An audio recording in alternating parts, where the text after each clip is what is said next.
Welcome. Thank you for joining us for today's webinar, Doubling Production with Digital, TICO Tractors Success Blueprint. My name is Megan, and I'm the moderator today. Excited to go through the agenda today. So first, we'll be talking about setting the stage, the background on TICO Tractors and Mike, who is our guest speaker today, and why they decided to move to digital solutions. And then we'll get into implementation, adoption, and results. What did the first 90 days look like, and how did that progress into TICO Tractors' digital transformation journey? And then we'll talk about reflections in the future. The team at TICO would change and how they are thinking about future projects now. And of course, that's in that Q&A portion. Now I'm excited to introduce our speakers today. Mike Rousch has been working in the manufacturing industry for over 14 years, focusing on EHS management, manufacturing engineering, and deployments, and much more. He's been at TICO Tractors for over 5 years and is currently the Director of Production Operations, overseeing the assembly, weld, material handling, and manufacturing engineering departments. And he's also overseeing the company's information journey across the shop floor. Prior to his role in manufacturing, Mike served in the United States Air Force for over 11 years. Joelle Denig is currently the Customer Success Manager at Tulip. Previously, she worked in manufacturing as an engineer for 6 years, where she focused on developing advanced manufacturing technology at companies like Stanley Black & Decker and Tiffany & Co.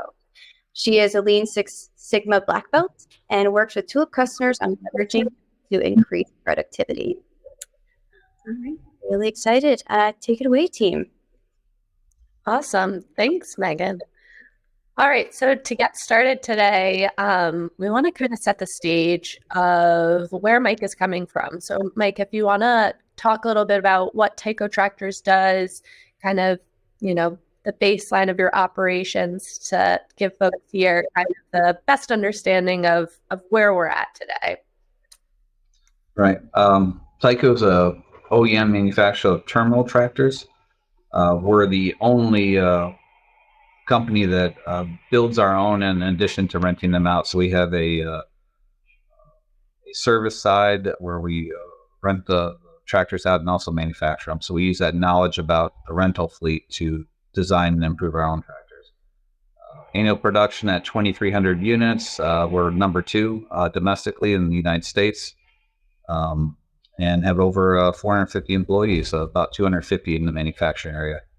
We've been producing tractors since 2008, and we moved to selling them somewhat after that. Things have just grown. Awesome. And how many manufacturing sites do you guys have? One. We grew in from originally doing a couple for our fleet, and then we found a facility in Ridgeland, South Carolina, and we've expanded, and things really jumped up in 2018, 2019 is when we really started expanding. And recently, from the 2022, 2023, we increased our production 100% with the aid of facility realignment and some of the digital tools we have. Awesome. So it's a great segue to our first question here. What prompted you to look into digitalization? I'm sure you didn't wake up one day and say, I want to implement Tulip. I'm sure that's not how it happened. Can you walk us through that? Yeah, not at all. Coming from the military and then some of the other companies, paperwork is a big thing, but then when everybody moved into digital, big proponent of digital solutions. Paper, while easy, is slow to update. And when we got to the point of looking at our process, work instructions, the bill of material, how do you build the truck? Everything was Excel sheets that were printed out or production runs of reams of paper on how to build a truck and what's next. And when I got into the part of making work instructions, we started with some paper, but very quickly I was like, there's got to be a better way. There has to be. So I started looking online for different operation or providers of work instructions or some sort of software solution. And I went through about 4 different ones that I was very interested in, and then did demos, and then we settled on Tulip as being the right choice. And has proven to be the right choice. Awesome. So I remember talking previously with you about one of your pain points that you were seeing and kind of why you needed a better solution for work instructions, being onboarding new hires or new technicians. Can you talk a little bit more about, that pain point that you were looking to solve for? Yes. Specifically wanted to bring new people on and get away from where you had to have tribal knowledge. Someone had to be an expert working here years before they understood everything. So we need work instructions that were comprehensive enough that someone with very little knowledge of our product could be effective within a short period of time. And that's where the digital work instructions started to shine.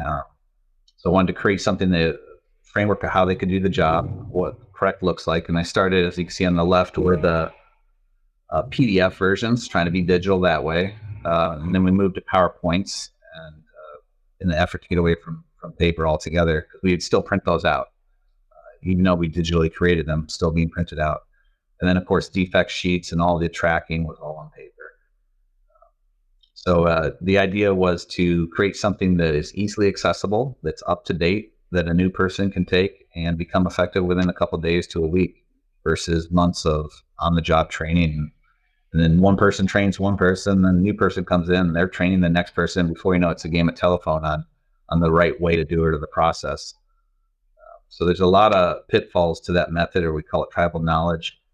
And there's a lot of downsides to something that's not digital, that's not updated and accurate or easily accessible. I think easy accessibility is one of the biggest components of ensuring that your processes are followed. Absolutely. So when you started down this journey of looking for a work instruction solution, what were you looking for, while you were evaluating different options out there on the market? So I've had a little experience selecting software solutions with the safety side, evaluating things. And what I found when I looked at software for safety, I picked a couple in the past, and they did not grow with us. They were locked into some features, some functions, and it really wasn't customizable to our use case. So I wanted to find something that wasn't locked in, it had kind of open architecture, or something we could modify to suit us specifically. And it really was after work instructions first. So I was looking for something that was able to create a digital work instruction that would be stored, easily accessible, easily modified. And MES was just not something, a manufacturing execution system was not something we could afford at the time, or were willing to put money on without having started down that path. So buying a full out SAP system was not on the table. And I also wanted to find something that, the do-it-yourself approach. It's a little bit in our company history. We like to do a lot of things ourselves, homegrown solutions. That's why we built the truck ourselves. So something that we could build up ourselves and make it customized was important. So finding the different softwares, I found a couple that were, could easily edit things, but it was about all they could do. There wasn't the possibility of doing additional things.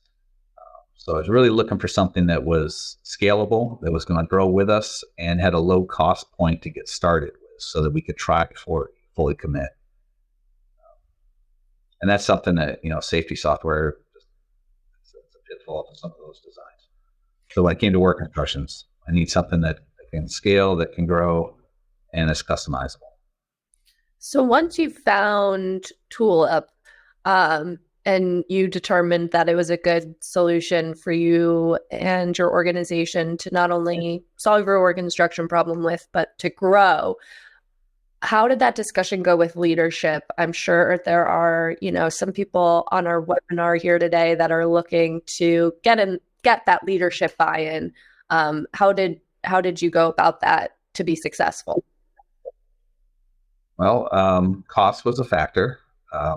A lot of solutions required licenses for X amount, commit for X amount of years and buy the full product.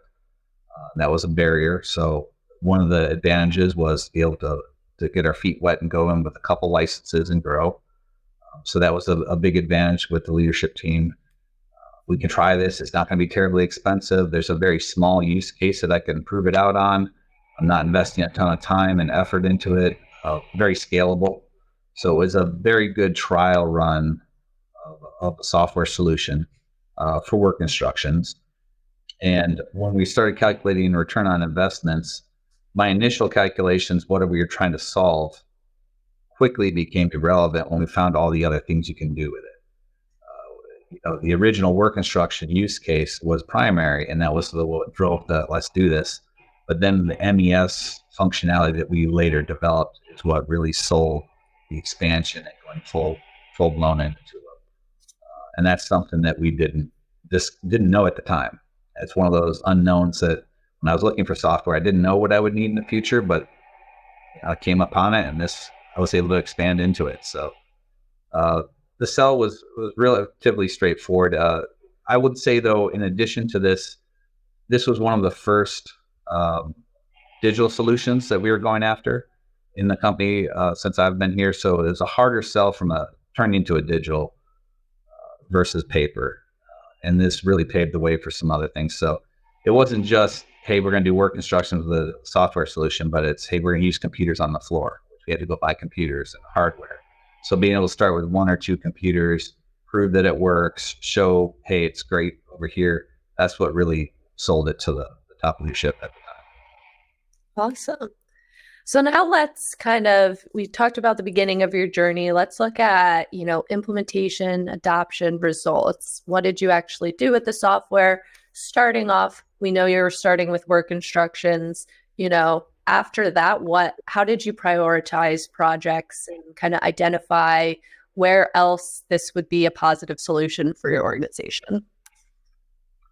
Well, one solution led to another.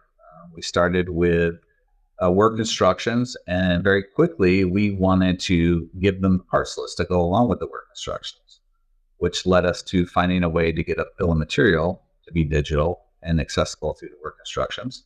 So you can see up there, we used to print out the bottom left, that pick list, and paper copy we handed out. Well, you got a work instruction, but here's the parts for it. So the bill of material came very quickly after the work instruction.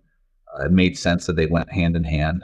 And then we started, implementing in a couple stations and worked our way up to, everywhere on the line needing it. And the solutions, the MES one that we're seeing right now, that's one of it's not the latest version. We've actually revised it even since we took this picture. But that's what it's turned into. At the beginning, it was simply a station, a truck number, and here's a couple parts. And now it's gone into having quality aspects to it, consuming parts, really a full-blown MES done, customized for us without any extra features we don't need, because we simply add them or delete them as we need. And that's something else. As we've developed this solution, it was not a linear path that we're going to go from A to B. And then kind of the spirit of kata, it was, we don't know how we're going to get there, but we're going to take this step. And Tulip was a very good fit for that process. When you don't know how you're going to get there, but you know the end result you're looking for. And we would simply grow the application, in this case the MES, to what fit us at the time until we got to our current configuration, where we're really using it as a true MES system. Absolutely. I love this example that we're looking at now, this work instruction. So this was the previous state prior to bringing in Tulip. So this is just a PDF, correct, of assembly instructions? Form-filled PDF. We were trying to make something that I could standardize the form. So I made a bunch of editable fields. We printed these out. It lasted about not even a full week of printing versions and versions. I was done with it. I had to do something different. But that was our first attempt at getting an entire process. Then we moved on to PowerPoints. Still had to print those out. And then we got to the Tulip solution. So before that previous one was all the work instructions for that one process on one page. We couldn't break it down and navigate to the next step. So what we see here is the same process, starting out with, hey, I got somebody that's never worked on this truck before. They don't know what a frame is or our nomenclature. So here's a picture of what your product looks like. Look at this part in particular. That's what we're going to focus on. So step one, find the part. Then step two, do these items, put these bolts on, show the exploded diagram. There's some key indicators we can highlight.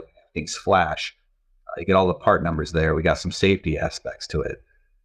It was just great to be able to walk through someone through the entire process of it that's never done it. Now, not everybody will look at these from start to finish every time, but when you're first training or you're learning about it, or there's an update, you'll go through all the steps to look at the work instruction. Yeah. So it's definitely grown to a solution to fit us and our culture. Absolutely. And I would think that taking that information from just everything on one page to these smaller bite size, more consumable, pieces of information also increases, productivity of getting someone ramped up to speed. Yeah. Before you'd have somebody side by side with a trainer, and the trainer's like, hey, do it exactly like this. Well, they've done it 500 times. So they're going to skip things that they just know to do, and the person might not see it.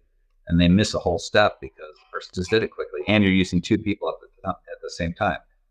With work instructions that are digitally easily accessible, you can walk someone through the first time, and then turn them loose, come back, check on them, or audit them as they go through a work process. And you're not having somebody stand over them the entire time. It gives them something where they can contribute right away. And that's something that a lot of new people struggle with. And then you have supervisors that feel that burden. Well, I have to accomplish my goals, so I don't have time to train this person. So you give a tool to the supervisor to allow them to become more effective. They just come in and check in with them and make adjustments based on what they've seen, where they've gone wrong, and you can follow them through that step versus watch them do the entire process from start to finish again. So it really helps both sides, the leadership side and the frontline worker, with becoming more effective quicker. Definitely. So we've kind of hinted at this, but obviously you haven't stopped at just work instructions. So we're going to start talking about some of the other projects you've accomplished. Thinking about, your Tulip journey, which project has had the most complete adoption? There's one recently that we rolled out. Most of our work instructions or our solutions were slower to adopt because they're not turnkey and as we grew, but quality inspection. Right here, we have the handwritten sheets. Every time a truck would go off the line, we'd have a quality inspector. They would go through the process of finding any defects they noticed, write them down by hand. That physical sheet, there's only one copy, would travel with the truck to the person would rework it. And then you can see the little scribbles. They would sign off and say it's done. Well, you have to interpret what the inspector wrote down, and then you have to interpret who did it. And then also you have no verification it was actually done. And then paper process is pretty common for this type of practice. So when we came with a digital solution for the quality that eliminated all the paper, it was almost an overnight swap, old way to the new way. And here you see it. We did all the nice features that the people wanted. You take a picture of the defect. There's codes that are pre-formulated, location and the type of defect. The inspector's name is on there, the truck number, and then the actual picture of the defect. Goes on a log. It's digital. It's available to anybody who wants to look at it. The truck goes down the line, goes to the point where it's going to get reworked. The individual reworking it then pulls that up. They sign off the job. They can take a picture if they want. So you know who did it at what time. But then the quality inspector would come back, verify it's done, take a picture of the finished product, and sign it off. You have complete tracking to know that we actually did it with picture evidence. But one of the biggest advantages of the system was the metrics that you drive from this. With the paper copies, I had to collate all the data and try to come up with trends. Where are we finding these defects? What areas, what processes? With a digital solution like this, with all of the codes, we can literally just normal process, get all the data we need to on where it happened, what type of defect, and then you have pictures if you really want to dive into it and understand, specifically why this is a defect. Allows us to target our defects and improve our quality, precision, not just shotgun blast trying to find every area. Hey, you guys need to do better. Well, this is specifically what went wrong, and maybe it's a certain operator that didn't understand because something else wasn't explained to them, and this give them the tools to really show the operators what's wrong, how to do it correctly, and maybe it's a change in process, which quite often is done. So those analytics are very important, and we don't have to do any extra work. They're just there through the nature of making this digital solution.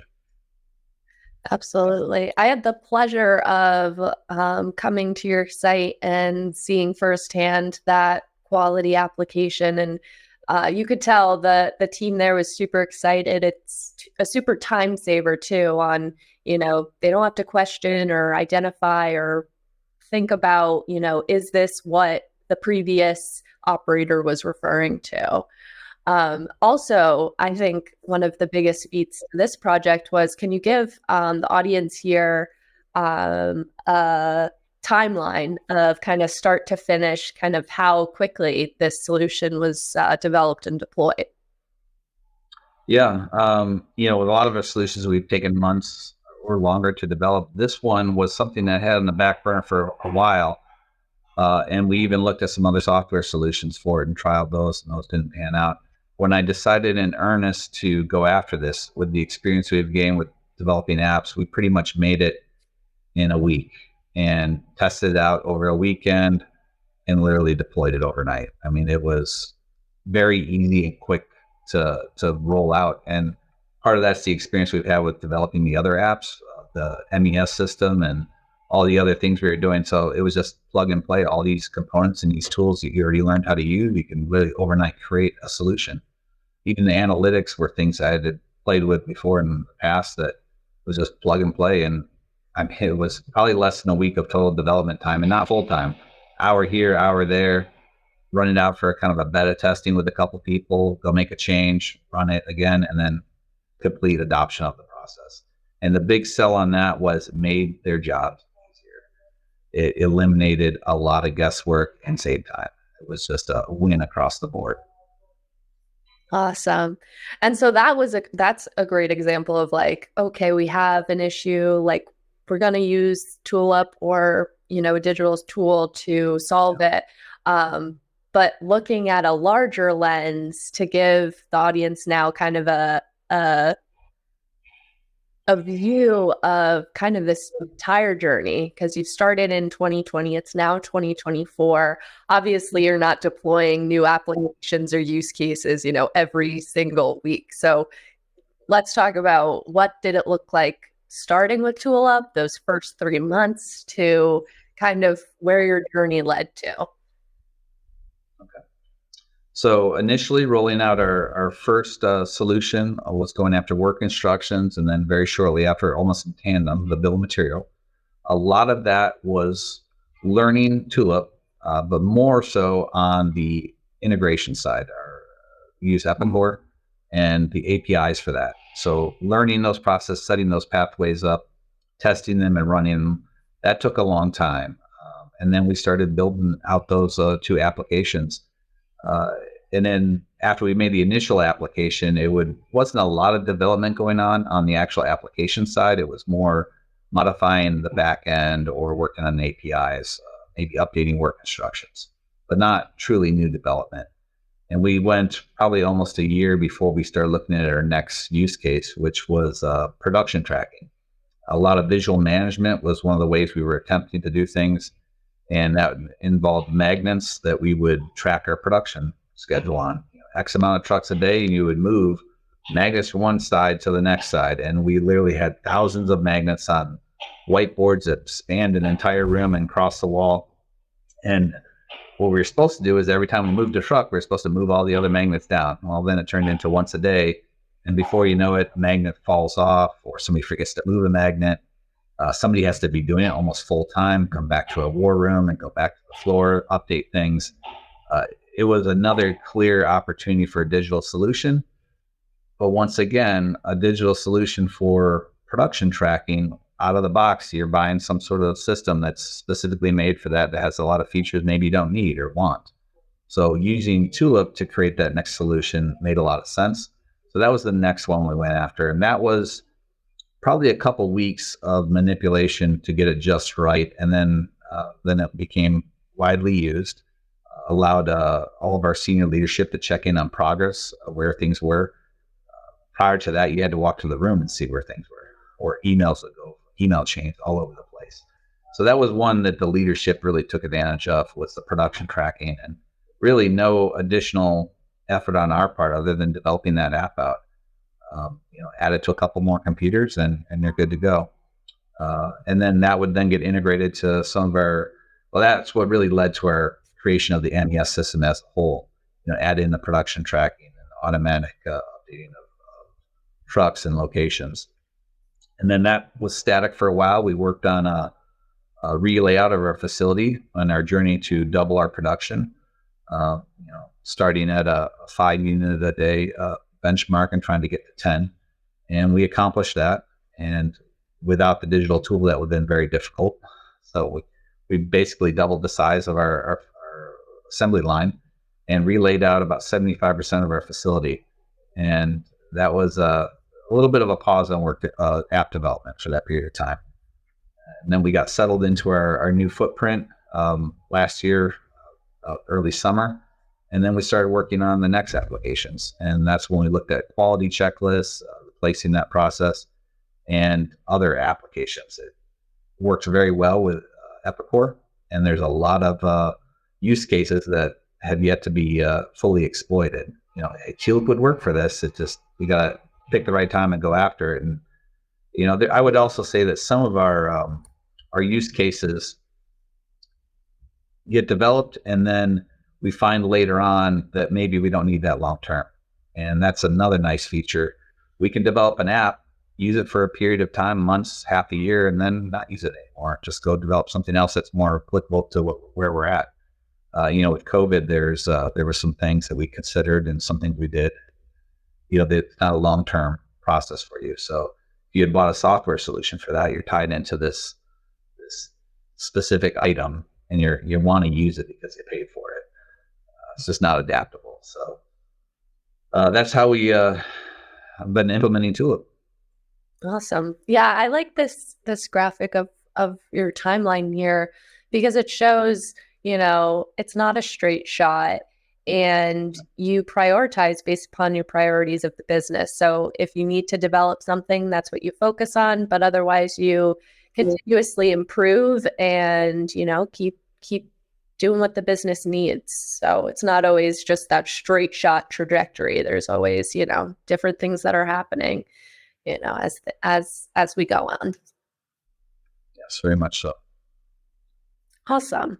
So now we're going to kind of reflect and discuss a little bit about your future plans utilizing Tulip. So to kick off, if you had to go through this entire journey again, what would you change? Yes. There's one thing specifically that I would do differently. Initially, kind of geeked out on all the features that Tulip had and all the things I could do. So I wanted to do it all. I tried to make the most awesome, work instruction system, all the tracking, all the data, and it slowed the process for us. If I had to do it again, I would pick one solution to go after and really focus on making it easier for the operators. I struggled with adoption by the operators on the floor because it was designed based on what I thought should be done versus what they would find useful. So if I would recommend anything for getting adoption to another company trying to do this, find out what problem you can solve for your employees with Tulip. If you do that, they will be on board. They'll be asking for it. Right now, we get constant requests. Hey, can you go make this for this? Can you do this? Can you solve this problem for me? Short answer is yes. I got to make some time to do it. Right now, it's the go-to solution for almost anything because of how successful it is. But it took us a while to get there. So focusing on the operators, how can you make it easier? What can you take away that they're doing that's arduous and pain?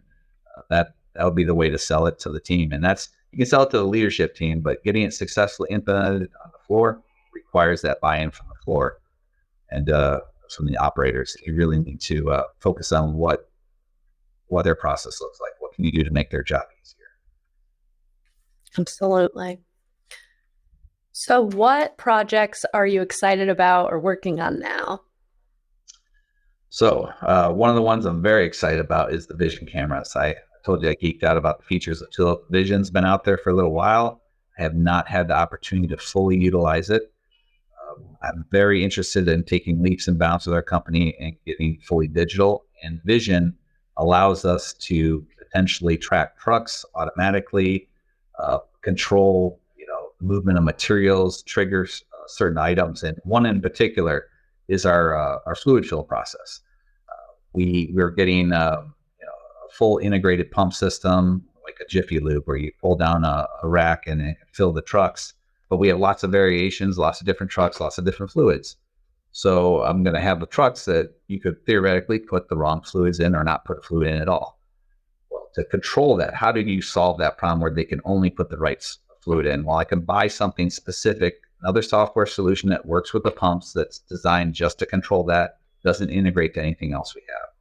But what I can do with the Vision system is Tulip. We are going to be able to geofence those pumps where it reads the bill of material because the truck's rolled in there. It knows exactly what truck it is, decides which oils and fluids you should put in, only allows those pumps to be turned on. And then what's more is when you move that handle, because it's looking at the camera, looking at the pump handle, it recognizes that and doesn't, if you move it to the wrong area, the wrong fluid fill, it will not turn the pump on. So it'll arrow-proof the entire process of doing fluid fills where you can't physically put the wrong material in the wrong tank. In addition, if you skip that station and move it out without putting fluid, it would alert and have lights and warnings. It just takes that error potential away from the operator. I want to focus on them doing their jobs, not thinking about checking boxes off and doing documentation for the sake of documentation. And Vision is going to allow us to do a lot of those tasks where you're verifying and marking things autonomously. Think about an aid for your employees out there. They're out there assembling the truck or doing whatever their job is. They go to a certain area of the work cell and they flash a part or remove something, the camera recognizing that movement and updating a status or requesting a material or saying this process is ready for the next step. Right now, you'd have to go over to the computer, advance that, make some sort of input manually.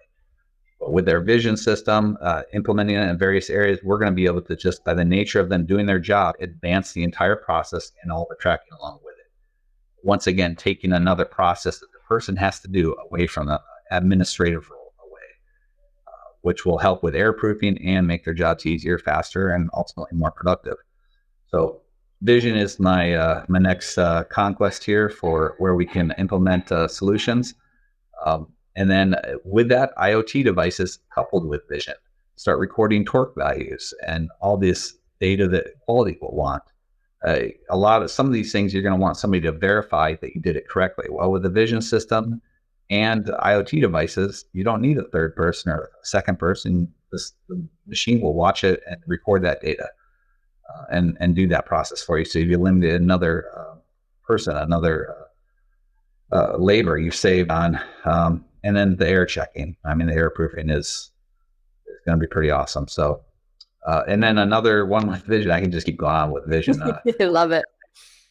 We move materials throughout the facility. I'm sure Amazon's already on board with all this sort of thing, but you have to scan these items. You take them from one spot to the other, add a quantity. Well, the Vision system with the barcodes, hey, drop it off at receiving, put it on a pallet. The pallet just moving past the camera to its destination, updates where it's going. And once it gets there, camera sees it's in this drop zone, updates the location. Operator comes and moves it. Camera, once again, seeing that pallet moved, gets delivered. No more input from any of the operators. Just do your job. Let the camera watch what you're doing and record it for you. I think that could be one of the more successful adoptions that we would do with the Vision system. It's going to allow us to focus on doing what only the humans can do and let the computers handle all the administrative work. So I'm very excited for this. I can't wait to get some of these fully implemented. Yeah, absolutely. You're starting to talk about like the transformation of your operations. So, first step, digitize, get that data in your hands. But then the next step of, okay, how do we automate this as much as possible? So, no one's typing in something at the computer. Like, how do we capture all of that information seamlessly, effortlessly? So I'm excited to work towards that with you. Yes, it's got a lot of our people excited on the floor too. They love the idea that they're going to have these solutions available to them. Absolutely. Do you find that, it energizes your workforce to be able to give them these tools? Is it definitely a selling point for TICO Tractors? Nothing's more satisfying than going up to somebody and showing them this new app that you made just for them to solve their problem, and them just thrilled because now you've taken a process that they've had to struggle through and you've solved it for them. That satisfaction you get from developing it, but also the appreciation on the employee that, yeah, I went and took care of this and I did it right away. I didn't wait for IT. I didn't go through a huge process of development. I went out there for a couple hours. Some of these apps, I've just made minor adjustments that changed the entire way it worked for one person. And I can just do that within an hour or 15 minutes. I can go out there and solve the issue. Um, that adaptability and quick results for the operator is powerful. That also helps them get behind it. And once again, feeling like you really made a difference with their day, that you can create that solution for them. So. Absolutely. Awesome. So I think one last question for you. What challenges and or opportunities do you anticipate for the future? Yes. Well, this is definitely not unique to TICO. Workforce is going to be one. Through the pandemic, we struggled with employees getting enough talent, the right talent, and that will continue to be the case. So finding ways to limit how much actual labor we need and how we can make people more effective with the ones that are here is important, but also adapting to the digital age with this. There's a lot of younger people coming in. They're used to all the apps on their phones, autonomous things. You go Apple Pay. Why can't we do that kind of stuff in manufacturing? Why are we so far behind? We're using paper and grease boards and dry erase markers to process things. Why can't you have the next task show up automatically on a computer? Is digital, that attracts people. We don't want to be stuck with the old way of doing it. You're going to get people, we have to work for the younger crowd to get them invested in the company. And I think having a operation that is digitally literate, that is moving forward to the latest technology, is attractive to bringing people on board. Everybody honestly everybody, but a lot of people would want to work at Apple. They're on the cutting edge of things, or some other company that's, top of the line operation and the cutting edge of technology. So that's going to be one of them. And then I think flexibility is another one. The more digital we can become, the better off we're going to be with data collection, make it more autonomous and eliminate administrative tasks. So that's a consideration that I think is going to be important in the future. So I think those are things that we'll be using Tulip to solve. But finding enough talent is going to be challenging, I think, for a lot of employers. And having something where you have very detailed instructions, a system where they can learn how to do the process with little training, a little guidance, and then all the airproofing then there is going to be key. Awesome. Thank you, Mike. I'll hand it over to Megan to moderate our Q&A session. Yeah, this is a really great discussion here. And before we get into the Q&A, I just wanted to, share, these recommendations and kind of the success blueprint that kind of walked through almost. Are there any, final thoughts or, clear recommendations? People were just joining in, or, what would you say for, these manufacturers that are on the path to digital? Don't be afraid to jump in. You got to get started somewhere. And I would say something like Tulip is a pretty low risk item to jump into. It has a lot of practical benefits. It's not pie in the sky. You don't need degrees or advanced training to use it. Pretty much find anybody that's motivated, that has the basics of electronic literacy, which is a lot of younger people now, and you can be off to the races quick. And they latch onto this pretty quick. A lot of our younger crowd, it's intuitive for them. They're used to this kind of operation. They're easily able to use it. So it's a force multiplier if you use it. So I would say that you have to you have to adopt a digital solution. Manufacturing in the United States has been historically dropping, and we're trying to bring it back to be competitive with other countries. We have to be better. We have to embrace this technology. It's not going to be through grunt work. It's not going to be from making your employees work harder and longer. It's going to be making them more productive. And we have a talent here. We invest in that talent, grow them. I mean, manufacturing should be big in the United States again. And we got to lead the charge with adopting digital transformation. So. Awesome. Yeah, that's a really great final thought.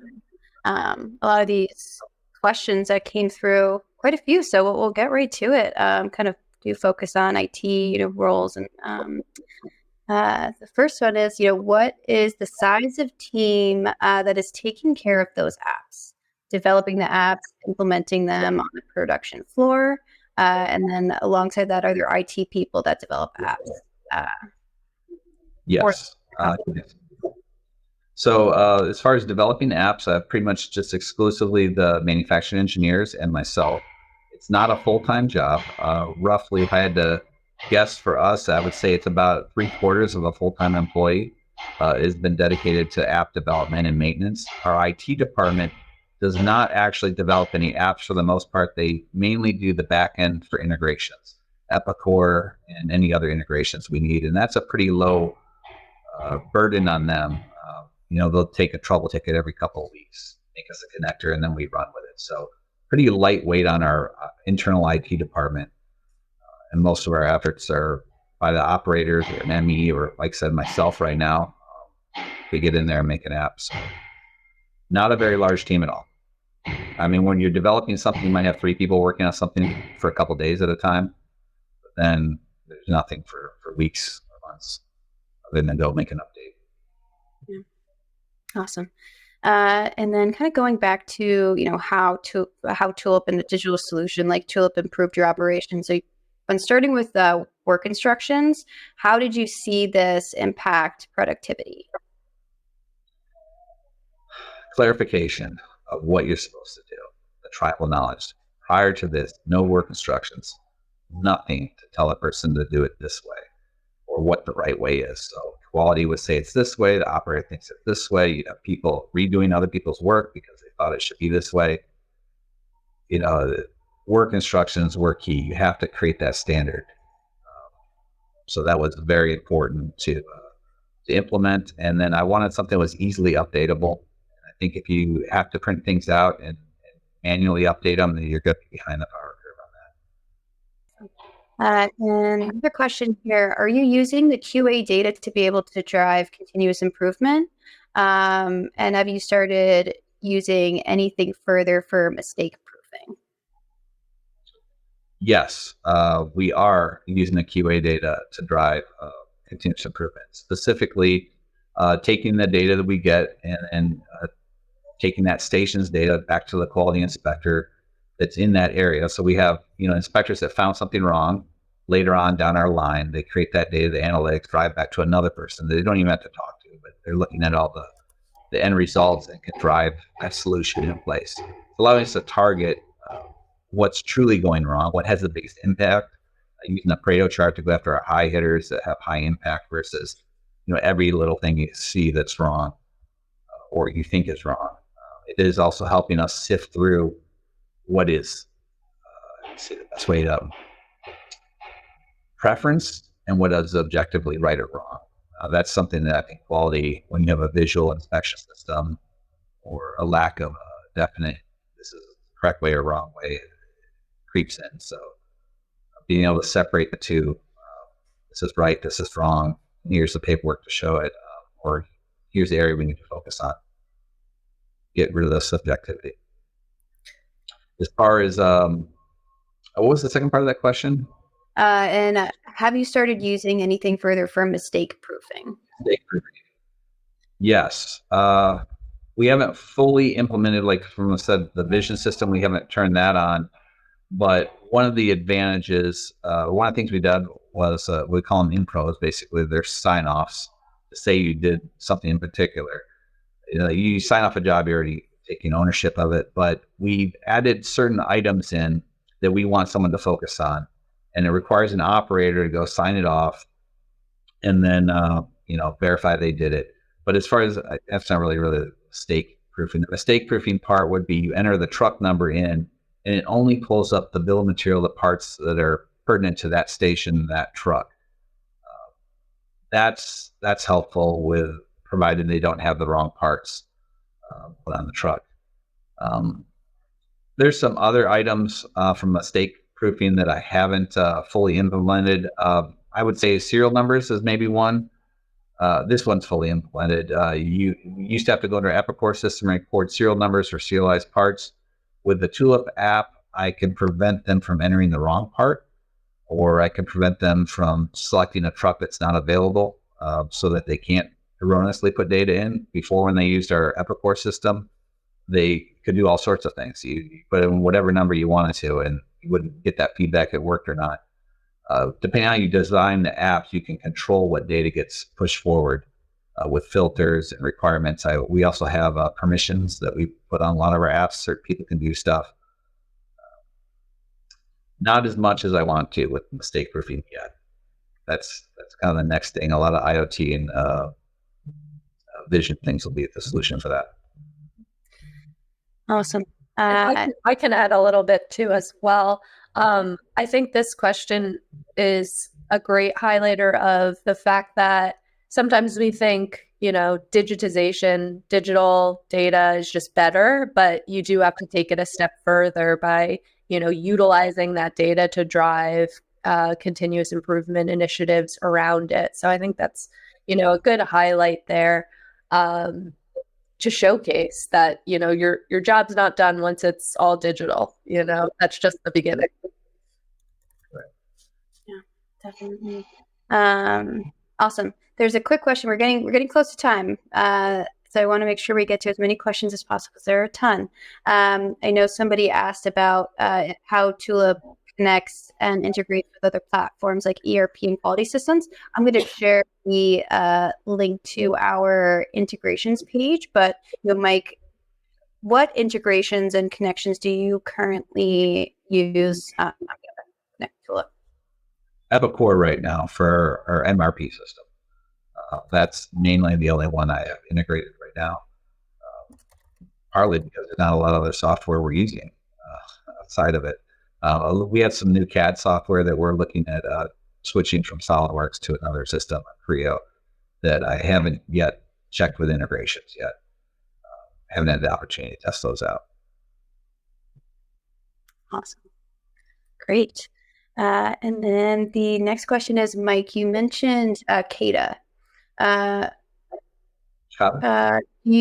CADA, would you feel comfortable sharing your target condition and current condition, obstacle list, next experiment list? For instance, might be a little bit of a loaded question, but no. Well, maybe it's pronounced CADA. I'm just doing it the wrong way. Yes, target conditions. It's changed based on our production. One of the target conditions I could share that they're actually using. It's funny you mentioned this. I forgot to mention this. I just created a digital solution for katas. So now every tablet or every computer will have that digital kata board that they'll update versus a dry erase. But one of them is a material handling process. So the target condition is that 100% of transfers are done electronically and then within 30 seconds. Right now, there'll be a Wi-Fi issue, there'll be an equipment issue, or there'll be an inventory error, something that'll drive where someone will write it down by hand and then do a transaction later. So we're not there yet. That's what the whole point of the target condition. But that's one that we're going towards, that they're using the Kata system to improve. I could have definitely pronounced it wrong. Don't know which one it is. Awesome. This question is for Joelle. How do you work with new customers to identify the first pain, solve, or apps to deploy where it's value? Good question. I would say we usually utilize our ease of implementation versus impact matrix. So looking at, what solutions or what problems they're looking to solve. We look at, how easy is it to implement? Do you need to do integrations with 3 different systems? That's going to take a little bit longer. It's not going to be as easy to implement. And then the second factor there is impact. So the sweet spot is the high impact, low ease of implementation. So we kind of list out kind of the all different scenarios of what they're thinking about utilizing Tulip for, and then pinpointing the sweet spot there to get started and kind of going down the list that way. Great. When performing your integrations with Tulip and an ERP, do you do point-to-point, or do you implement a unified namespace? Yeah, I leave IT up to tell me exactly how they're doing that. I don't know the answer to that on our end. The connectors they make are specific to Epicor. Yep. But yeah, we do have Tulip has a lot of native integrations, and I'll actually share the integrations page in the main chat. But we can also work with various API connections too. So I'll definitely have my team follow up with the additional resources regarding integrations. Awesome. And the next question is, Mike, did you implement the BOM solely in Tulip, or did it interface with a different system? I'm assuming it's just Tulip and Epicor, right? Yeah, Epicor is where it's generated, and then we went right to Tulip with it. There was no other software that we used. Awesome. And how does your team identify new potential projects to work on or improvements to make, and how do they prioritize that? Well, it's interesting to say that. We have on our MES, we have a little question mark. You click that, and you say what you want next. Once again, we're using Tulip to basically ask somebody what they want. A lot of times people come up and mention it, but we actually made that basic whole help desk ticket system within Tulip so people could start requesting solutions. But I would say the katas that we do, the kaizens, will come up with a new solution. A lot of the higher level ones that are on the back end, it'll be, how could we do this differently? There's a way to solve this with software of some sort. We don't always look at Tulip first, but it seems lately it's just end up being the result we go with. Because it's just very easy. It's no risk to go develop an app and then see if it works. I can't think of anything we've started with Tulip and we've replaced with another app or another software, but there's plenty of things that we started with something else and we've taken over with Tulip because it just is easier. The user interface is the key. Is you make it much easier to integrate with Epicor and other things because of navigating some Epicor screens to some other software. If you can use Tulip, you can do it all from the same screen I already had. Yeah. Awesome. Final question. What kind of metric improvement have you seen with these projects, and what was that biggest impact? I know we kind of talked about it a little bit, kind of a bunch throughout, but were there specific, metrics and qualitative and quantitative, influences? Well, I don't have a metric to share with it. The quality app would have been the biggest single use case, implementation and improvement, cutting their time down by at least 50%, if not more, because of the retrieval of the paperwork that was physical and now it's all digital.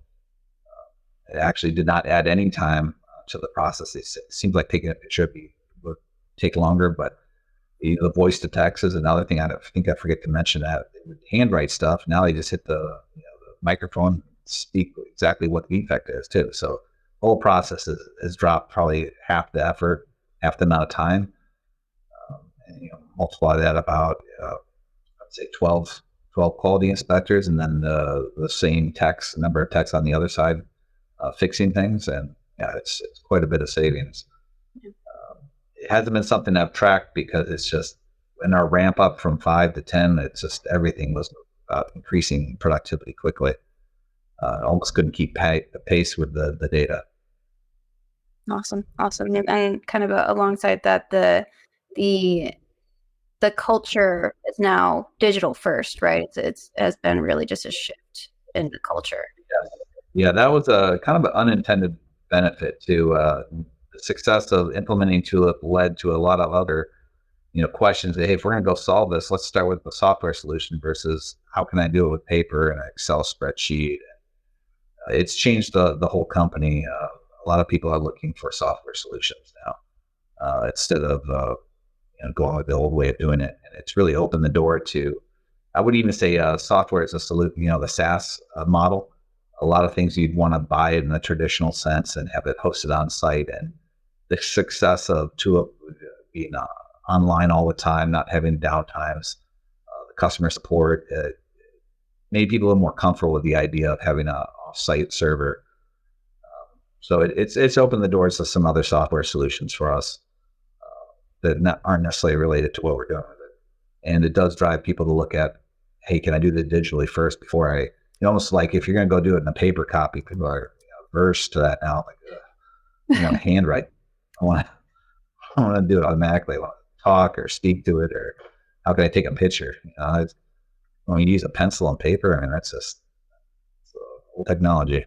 Yeah. Those are the old ways now. That's definitely the old way. Awesome. Well, thank you so much, everyone, for joining us. We have an upcoming product showcase that is next month. You can sign up for that. You can see how companies are balancing citizen development and governance and scaling across their operations. And then, of course, if you want to learn more about how Tulip can solve for you, definitely reach out and speak to one of our team members. Again, thank you so much for joining us today, and really appreciate your time. Thank you so much, Joelle, and thank you, Mike. Absolutely. Awesome. Have a great rest of your day.